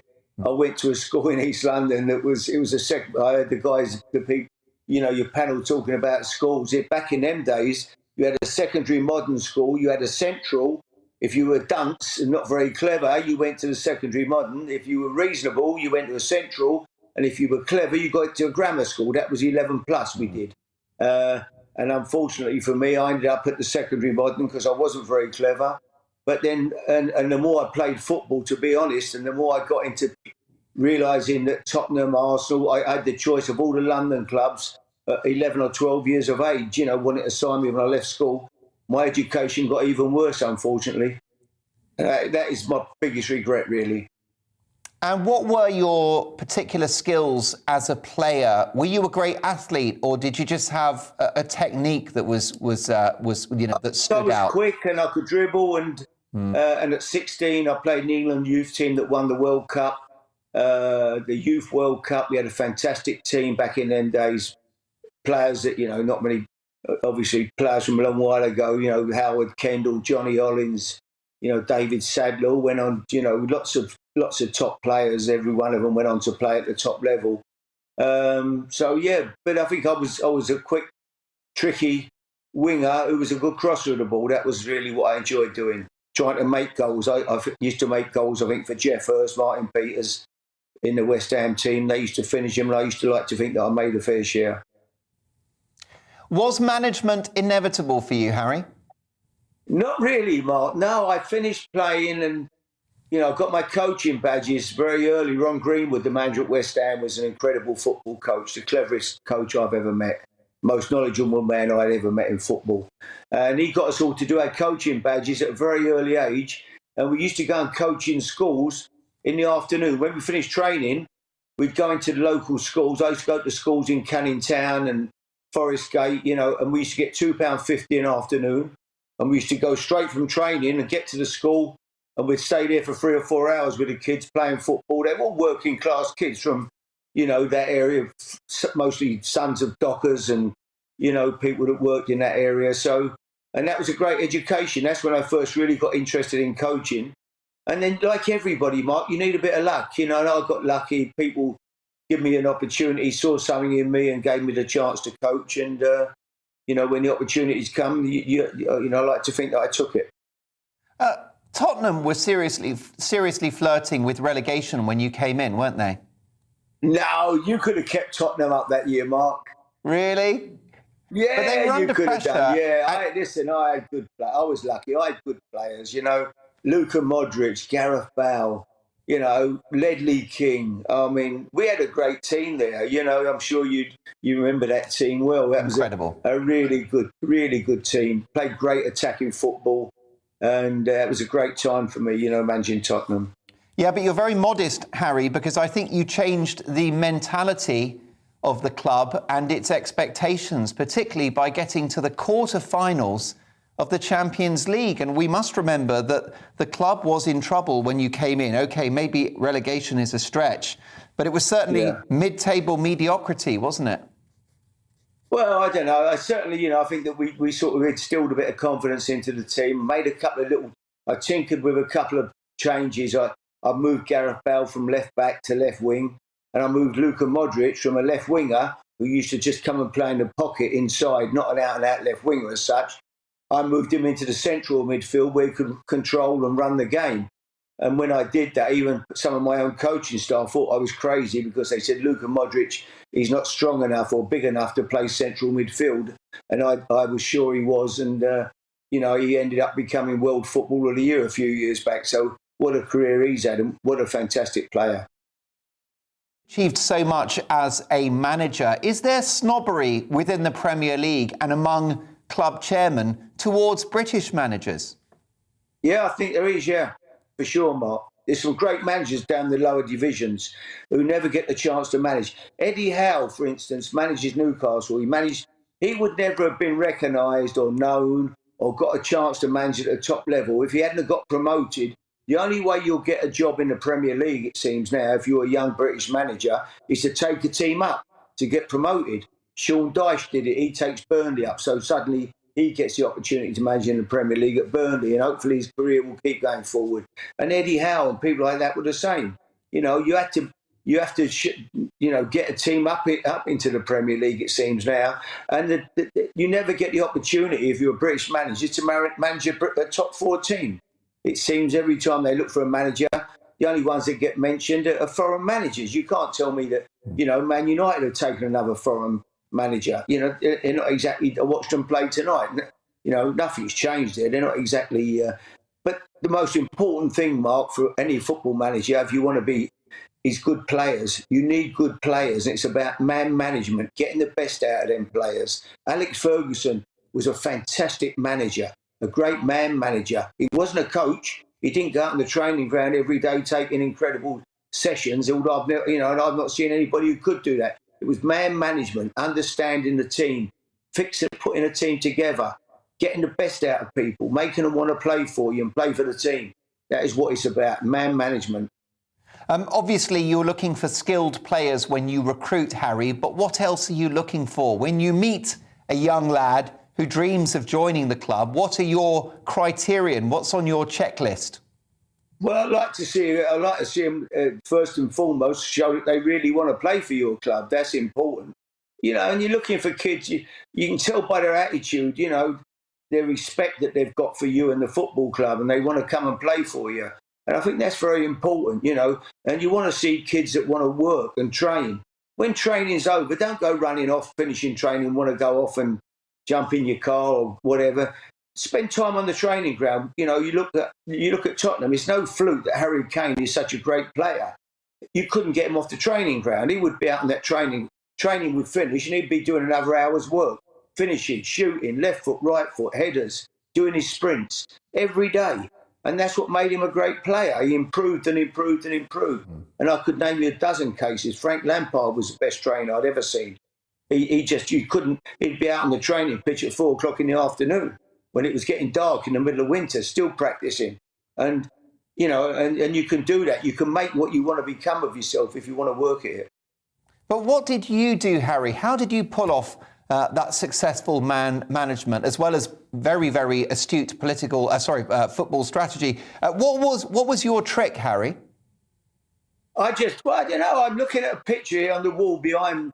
I've got an amazing picture. This nearly is half the size of the room with Bobby Moore and Pele swapping shirts in 1970. I remember Bobby, who I absolutely idolised. He was my mate and he was fantastic, And he said to me, Harry, we all need a pat on the back. He said, I played and, he said, I think people thought I didn't need a well done. We all need a well done. We all need someone to come up to you and say, hey, fantastic job. Mark, when you come off there tonight, whoever's in charge of this station you're on comes up, hey, Mark, what a great show tonight. You love it. We all do. And when players do well, hey, give them a pat on the hey, you were fantastic today. What a performance that was. You were brilliant. And people respond to that more than what they do. I don't care what anybody says, more than what they do, being told what they can't do and keep getting moaned at and groaned at all the time. People respond to a pat on the back and encouragement. You can't keep telling them they've done well when they haven't, but when they're doing well and make them feel big, make them feel good. Before a game, tell them how good they are. Tell them that whoever they're playing against is scared stiff of them. Go and run the game. Luka Modric, keep getting the ball. You're the best player on the pitch, And people respond to that. And is it true that you have sent players out and just told them to enjoy their football and express themselves? Absolutely. Loads of times. Go and play, Get the ball. Get on the ball. Wherever, make things happen. Make us play. People try to kid you. They're tactical geniuses. I hear so many of them now, Mark. Honestly, it's about good players, getting the best out of them, letting them, making them want to go and enjoy playing, enjoy having the ball, working when you haven't got it, have a structure to your team. That's all important as well. But yeah, go and play, go and enjoy the game. And when you're playing well, if you're Gareth Bale, keep giving Gareth the ball. Keep giving him the ball. Gareth, you'll murder this team today. Every time, keep giving it to Gareth. Gareth goes, oh, fantastic. Off he goes. His confidence is sky high. And that was my philosophy. You've won leagues and cups. You've taken teams up. You've played great entertaining football as well. What's your crowning glory? What's your proudest achievement, Harry, in football? I don't know, really, Mark. It's difficult. I've had great times, really. We'll go ups and downs. But even back to my first managerial job, I took Bournemouth in 100 years of their history, they'd never been in the Championship. And we won the league when I was there, and I got them promoted. And when people said Bournemouth would never go up in 100 years playing in Division 3 or 4, that was a fantastic time. That put me on the road, really, you know. And then obviously from there, going to West Ham, having a great time there, 7 years, producing 6 of the best young players that we've had in England, all, you know, go on to play for their country. Unfortunately, winning Champions League, not with West Ham, but if they'd have stayed at West Ham and West Ham hadn't sold them boys, West Ham could have been an incredible club. Yeah. But, you know, which they are an incredible club, but they could have had a great team at that time. Yeah. Going to Portsmouth, winning the league with Portsmouth, taking them into the Premier League was a great thing for me. I loved it. I had a great time at Pompey. The fans were amazing. And then winning the FA Cup with Portsmouth was great. So I had a great time, really, wherever I went. You know, QPR, winning at Wembley. Fantastic to win at Wembley and go up in the playoffs when Bobby Zamora scored. You know, keeping Birmingham up last game of the season when I went there with 3 games to go and, they were stuck at the bottom. So, I've enjoyed every minute of it, really. I've been so lucky. So lucky. If I could rewrite football history, I would have made you England manager. It didn't happen, did it, Harry? The stars didn't align. Any regrets? No, it would have been great, Mark. I would love to have managed England, obviously. That would, I'm a great England fan, and that was a great group of players, at that time. When I look back and I hear people say Lampard, Gerrard, they couldn't play together. How could they not play together? They were both, they could both run, they could both shoot, they could both head it, they were both big and strong, great athletes. Someone really with a little bit of common sense who stuck someone like Scholes in the middle of the pair of them and let them two go. England had so much. Rooney was an incredible player. We had a great group of players at that time, and I would love to have managed them for sure. Harry, you have been the ultimate survivor in the world of football, which is a tough and competitive game, remorseless, of course. You've also had, some moments of misfortune, a car accident in Italy in the early 90s. I don't want to dwell on that. That must have been a horrific experience and an absolute tragedy for those who lost their lives. But, can you just reflect on that and how it changed you? Well, I was lucky, Mark. We'd been life was so good. We were out in Italy for the World Cup 1990. And I'm with my best pal, Brian Tyler, who was the chief executive at Bournemouth. Brian was an ex-captain of Aston Villa, Rotherham. And we were coming back from, with a couple of our friends, from watching the Republic of Ireland play Italy. And I fell asleep we had a driver and 3 young kids in a car coming the other way, been out celebrating Italy's win over the Republic of Ireland, hit us head on coming the other way, I think at 90 mile an hour, overtaking on a 2-lane road. And that's the last I remember of it, Mark. I remember waking up in hospital about 3 or 4 days later. I was lucky to survive, but 1 or 2 other people, the 3 kids all got killed. And I lost my pal as well. Brian got killed. So it was a bad night, It was an absolute tragedy. Do you feel it changed you, Harry? Did it put things in perspective of the silly trivialities that we worry about? Yeah, I think we still worry. You always say, I'm not going to worry about such silly things again, but I think we do. But I do think, I was certainly a lot, I didn't get so uptight about silly things as I did before, for sure, Although losing football matches, I still found it hard to accept it. I would get very low on a Saturday if we got beat, very, very low. Yeah. And I'd get very high when we won. I loved it, great driving home in the car. I'd be on my own singing or, get home, look forward to going out with Sandra, have a glass of wine and some pasta. But I used to say to her, look, don't make arrangements to go out with anybody on Saturday. We never went out with anybody. If we get beat, I'm no use to anybody. I just couldn't even pull myself out of it, I wasn't a good loser, I'm afraid, Well, you've mentioned lovely Sandra. You're, of course, fantastic at putting together a team, and you and Sandra, the ultimate team.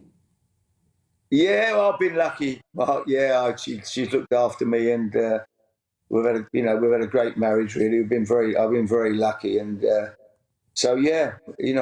she's my life, really, to be honest with you. So. yeah, it's been a great time for us to be together. Well, she's obviously an incredibly beautiful woman and a strong personality too, and I guess that's why it works. Are you guys different from each other? Sandra's very quiet, very shy, really, you know, and she's not at all that. She's really never been. It was only, I think, when I did I'm a Celebrity, she got thrown into the public. You know, she's so shy. We go into restaurants, she goes, "Oh, you go first, Harry. I don't like." She really is very, very shy. But, you know, all that TV stuff, and I say, "Come on, Sandra." You know, someone would ask her to do an advert. I say, "I'll give you half the money." You know, she's still waiting for it, but you know, she's not one for really. She's quite happy with her family, the grandkids, and you know, really, she'd rather take a back seat, if I'm honest about it. Well, look, we know the clock's against us, Harry. We've got to let you get on with your Saturday evening. I've just got my brilliant panellists here: Ali Miraj, journalist and broadcaster; Emily Carver, political commentator; and Peter Edwards, former editor of Labour List. And Peter, you're a pretty big football fan. I am, absolutely, and it's great to hear from Harry, and I appreciate how difficult it must have been to kind of relive the events of 1990. But Harry went on to achieve so much, and I actually feel I didn't support any of the teams Harry managed, but I certainly remember his time at Tottenham and Gareth Bale, and what an exciting era that was. Gareth Bale bombing down the wing, and it really, perhaps in my lifetime, Tottenham had been a bit under our radar, but it put them back on the stage at a European level. And I think we got fantastic memories of Harry at Tottenham, and it was perhaps unfortunate that he Who's your wasn't team, able to stay Peter? there longer. I think he did a great job there. Who's your team, who's your Peter? team? My team is Liverpool. Oh, well, brilliant. I love Liverpool as well. So I love Liverpool Football Club. I love Liverpool Football Club. The most moving, you know, it used to make the hair stand up on the back of my neck when I went to Liverpool, and they would sing like "You Never," when the cop was in full voice singing "You'll Never Walk Alone." I think there's nothing in the world like it, you know. And so I'm a big Liverpool. You know, I love to see Liverpool where they are, right at the top. Ali Miraj, we could do with that quality of leadership that Harry Redknapp demonstrated in the dressing room in Westminster, couldn't we? Well, we could, and Harry, what an absolute pleasure it is to hear you this evening. I mean, really, honestly, I've been an admirer of yours for many, many years, and I actually, I used to be a Watford season ticket holder until they put the director's box where my seat was. Yeah, if you were managing us, Harry, right now, I'd be a lot happier, to be honest. We're still in the relegation zone. Oh, you had Graham Taylor. Graham was a great manager. He was absolutely John. Exactly, you know, John and Barnes, when you were Blissett, and you know, Watford's had a great, you know, a real good tradition of producing some good players over the years as well, haven't they? So, absolutely, and Graham Taylor was a good man. He was. Well, I remember actually when you were managing Tottenham, I remember actually going to White Hart Lane on a number of occasions and seeing Luka Modric and Bale play brilliantly. And you're right, they were exceptional. Look, I think you're right, Mark. Harry talks about man management, right? Managing people, getting the best out of them. And as someone who you know, has worked in the financial sector for a long time and also involved in politics as well over many, many years. Absolutely. It's that ability to build a cohesive team and to get the best out of your people. And I feel that sometimes, you know, you can have great individuals, but if they don't play as a team and they're not all pulling in the same direction, that's where you have issues. And Harry was always brilliant at that. And I really do feel, Harry, that it is a shame you didn't manage England. It's a regret for you. It's a regret for me as well as a fan. So, you know, great, really honest. Such an honour to hear you tonight. Really. Harry, I'd never drag you into politics, but what's your appraisal of all of our political leaders? Do you rate them? Are we well led in this country? Well, Boris is a character, isn't he? You know, he is a one-off. There's no doubt about that. I mean, yeah. But listen, we've all got different opinions. You know, you look around the world at the moment. You look at America, and you look everywhere. You know, I think there's a lot of worse leaders about than what we've got. That's for sure. You know, we know where one is without even talking about him. So, yeah. You know. No, I'm not big into politics, you know, to be honest with you. But you know, I certainly think that Boris has got a tough job on his hands for sure, and you know, he's making the best of what he can at the moment. It's been a difficult few years for him. I think that's a really fair. He's not always appraisal. making the best. He's making a few cock-ups as well. Let's be honest. But I mean, we'll see what happens. It'll all come out in the wash with him, won't it? I suppose. Well, that's right. And I think that your empathetic response is very characteristic of your attitude generally, which is that it's a hard job and you know what it's like being in the firing line, Harry, and when you're under pressure. Absolutely. Yeah, we're all human listen, beings. when you're at the top, it's like being a football coach. When you get beat, you go home as, everybody loves you. And it's when you're making the big decisions and you're picking that football team on a Saturday and you're leaving 3 or 4 players out or you're making changes or whatever. Suddenly he don't like you, his wife don't like you, the kids don't like you. But when when you're not the number one, we can all second guess. So it's a tough job when you've got to be up there making the big decisions for sure. And finally, Emily, the bottom line with Harry Redknapp is the man is the national treasure because you don't even have to be a football fan to know exactly who Harry is, because he's the king of the jungle. How do you know I'm not a football fan? That was a guess. Are you a football fan? Do we have time for one last question? Just something that I'm very intrigued by. Always. Harry, what do you tell to young players who are suddenly these famous icons, can get any woman they like, can spend all this money on flash cars and holidays, etc.? How do you keep them on the straight and narrow? Mm-hmm. It's getting tougher. I mean, it's getting tougher. They've all got. It's not easy now. The money's gone crazy. There's no doubt about that. They're getting. There's too much money being floated around for players who really haven't achieved very much. They need good advice. They need to be. I mean, there was a statistic recently. I didn't see it, but someone was telling me the other day that 50% of Premier League footballers go bankrupt within 5 years of finishing playing. Well, I didn't realise that. I mean, how can they with the money they're earning? So they need good advice. And I think it's great now when you see 1 or 2 of them, like Harry Kane's brother looks after him, and his Declan Rice has got his family looking after him. You need good people around you to give you good advice, because I think most footballers, like I said, when you're 11 and 12 and you're going to be a player, that's all you concentrate on. And we're not very worldly when it comes to looking after, investing money. And we suddenly, they need good guidance, really. And that's what they need, especially if you can get fat, if you've got a good family around you, that's got to be a big help. But that's the advice you would give any player, any young kid. Look after your money, because when your career's over, you've got a long life to live after. Invest it wisely. Don't go wasting it on cars and whatever else you want to buy, flashing it around on. I've had players drinking £20,000 bottles of champagne, and I've said to them, you're like me. I said, you're from a council estate. You wouldn't even know a £10 bottle of champagne from a 20,000. But that's what they do. They suddenly want to show off. And I mean, how'd you pay £20,000 for a bottle of champagne? I mean, I don't know. It's beyond me. Harry, it's been the greatest privilege to have you on the show. You've got millions of fans out there. What a career. And I'm delighted to hear that you are as busy as ever. I know you're a very in-demand speaker and entertainer, TV star. You're on the radio, you're on the box.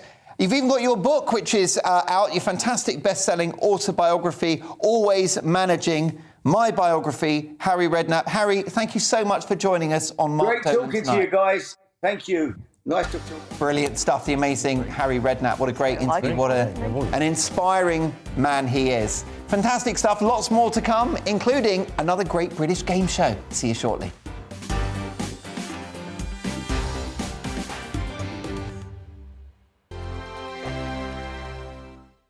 Europe is in the grip of the most devastating humanitarian crisis since World War II. The people of Ukraine are facing unimaginable suffering as their homes are destroyed and their loved ones are killed.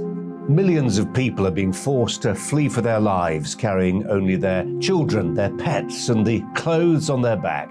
The pain, loss, and destruction grows by the day. The people of Ukraine urgently need our help. Already a vast humanitarian operation is underway. Britain's Disasters Emergency Committee, or DEC, brings together 15 leading aid charities to respond to overseas disasters quickly and efficiently. These charities include the British Red Cross, CARE, Oxfam, Save the Children, and World Vision. Their teams are working on the ground in Ukraine and neighbouring countries to bring vital aid to those who need it most.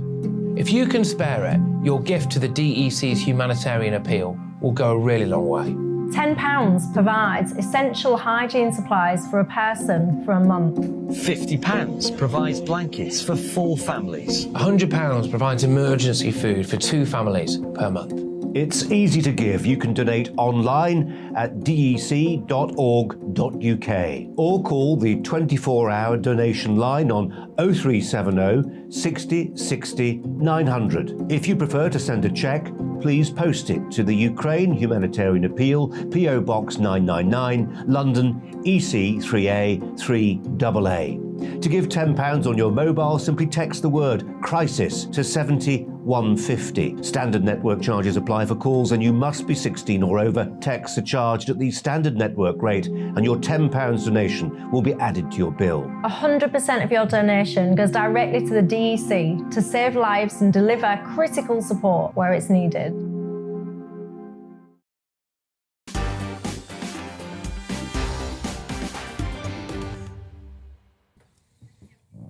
There you are. Declan Gleeson enjoyed our interview with Harry Redknapp. Managers are like players. The best succeed. There you go. Lots and lots of love coming in for Harry Redknapp. My thanks to Harry for being so generous with his time and telling his story, which is quite a story, I think you'll agree. It's time now for the Great British Game Show. The former X Factor contestant and Loose Women presenter Stacey Solomon has been revealed to have earned £2.5 million this last year. We're in the wrong business. Wow. We're not. Get me on to I want to be a loose woman. Yeah, well, you're not far off.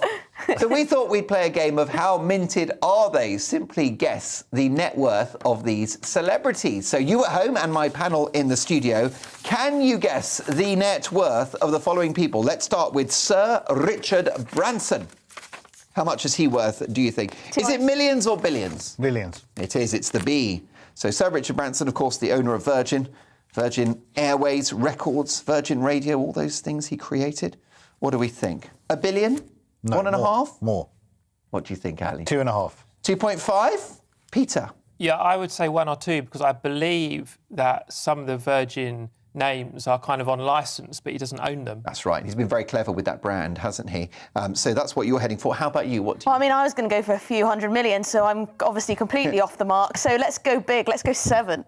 Well, actually, I think Peter is closest at 3.79 billion. 3.79. The drinks are on Sir Richard. How about Lord Sugar, star of The Apprentice, but also a very successful property entrepreneur and, of course, tech billionaire as well. How much is Lord Sugar worth, do you think? 500 million. OK, $500 million. What do you think, Emily? 200. 200 million? OK, cool. Well, then we'd be struggling on that, wouldn't it? Barely buy a Rolls Royce for that, especially with inflation. How about that, Peter? Sir Alan, another Essex man like me and like Harry Redknapp, I'd say much less than Branson, 300 to 400 million. Well, you're all off the mark. It's 1.2 billion. Wow. Yeah. The Apprentice has really paid off. When he bothers to do a TV show. I bought one of his computers. It broke after 10 minutes. OK, let's power through these now. J.K. Rowling, how much is she worth? What do we think? She's worth about 80 million. OK, 80 million. Emily? 600 million. Peter? Oh, I think high. I think over 100 mil. Well, actually, you've just edged it. 822 million. I'm sure she'd be a billionaire. OK, and then quickly, Sir Paul McCartney? Is he a billionaire? No. No. OK. Very high hundreds because guess? I believe they sold a lot of the Beatles back catalogue to another label owned by Michael Jackson, so very high hundreds of millions. 600 million. 820, exactly the same as J.K. Rowling, although he's feeling a bit less media heat at the moment. Imagine why that is. And David and Victoria Beckham are worth 300 million, so there you go. And you are all 1 in a million. Thanks for your company. I'm back tomorrow at 9, thanks to my panel. Looking ahead to tomorrow's weather, and the UK is looking cold with a widespread frost for many. However, it will be a bright start. Let's take a look at the details. Starting in the southwest of England, and it'll be a cold start, especially in the east with a frost for many inland areas. It will be a dry and bright start. Sunday will also start cold across the southeast of England, with many places near or below freezing. However, it will also be dry and bright. South Wales will start cold and frosty, but with some mist, fog and freezing fog too. Fog most likely around the Bristol Channel and valleys. Patchy mist and fog is also likely in the northwest, where it will be a cold and frosty start for all, but it will be dry with plenty of sunshine on offer. The northeast of England will also start Sunday cold with a frost for many. It will be dry with sunny spells here, but some patchy mist and fog is also likely for some. Southern Scotland will start Sunday morning dry with plenty of sunshine, but it will be cold and frosty here too. Clouds will gradually increase from the north during the morning. Thickening clouds will also gradually edge across Northern Ireland through the morning on Sunday, but it will start off dry and sunny, but also cold with a widespread frost. It'll remain dry with sunny spells for many, but cloud and some rain will edge into northern Scotland and Northern Ireland. And that is how the weather is shaping up during tomorrow morning. I'm Mark Dolan. Join me at 11 on GB News for Headliners, in which I'll be joined by two of the UK's top comedians discussing tomorrow's papers. If it's an important story, we'll cover it, but we'll have some fun along the way. Headliners, the late night paper review that won't send you to sleep like the others will. 7 nights a week at 11 p.m. on GB News.